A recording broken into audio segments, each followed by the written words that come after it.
Hello. In this presentation, I will discuss my findings throughout research methods. I have looked at a case study from Work AAC called Nature City to inform how I approach my own research topic of how homeless people are viewed both socially and culturally and how it affects them. There needs to be a shift in the way they are treated in American society. The deeply seated ideals will be hard to change, but they can be worn down over time given the right approaches.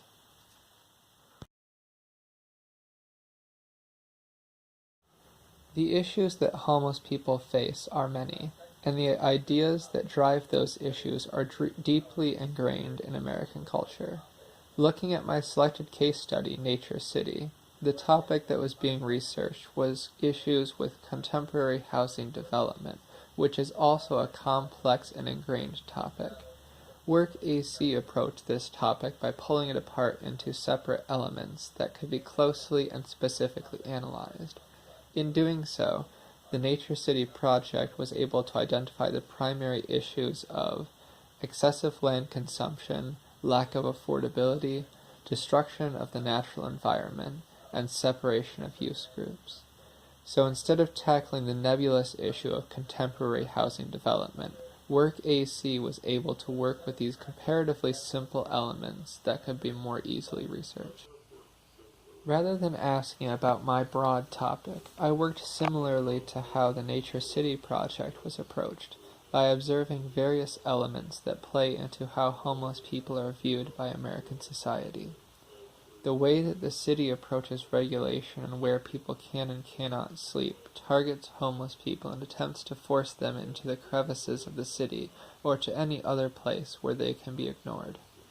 Benches designed to be uncomfortable to lie down on and surfaces that have peg patterns to discourage people from sleeping on them visibly confirm this.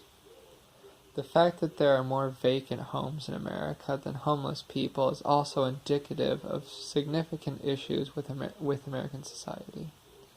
These issues are rooted in the idea that homeless people did not work hard enough in society to maintain a stable place of residence, so they are not deserving of a roof over their head or even a place to sleep. Homeless people are seen as a burden to society and are pushed under the rug in an attempt to ignore the issue. As discussed before, the treatment of homeless people is a very broad topic. I decided to look specifically into homeless shelters as a starting point to help select a more specific element. Upon looking into homeless shelters, many issues appeared. It seems that the way of thinking about homeless people presented in the prior section has affected many of these shelters, leading to poor treatment of homeless people and strictly regulated schedules that conflict with daily needs, such as working. This discovery led me to look into alternative housing typologies for homeless people. Tent cities, which are loosely organized communities of homeless people, seem to eliminate these issues by allowing homeless people to have their own space and set their own schedules, entrusting them with some amount of control over their lives. I thought that a comparison between these two typologies could lead to a synthesis of the best aspects of both.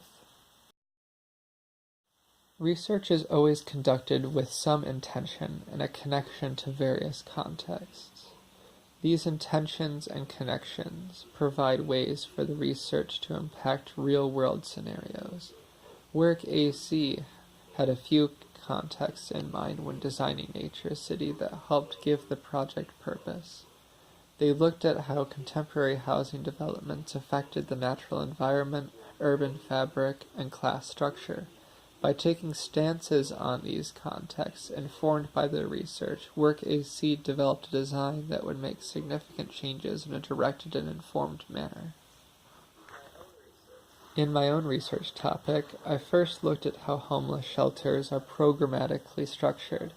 They often have strict schedules that must be followed, and this can present issues for homeless people that have a job that is incompatible with those schedules.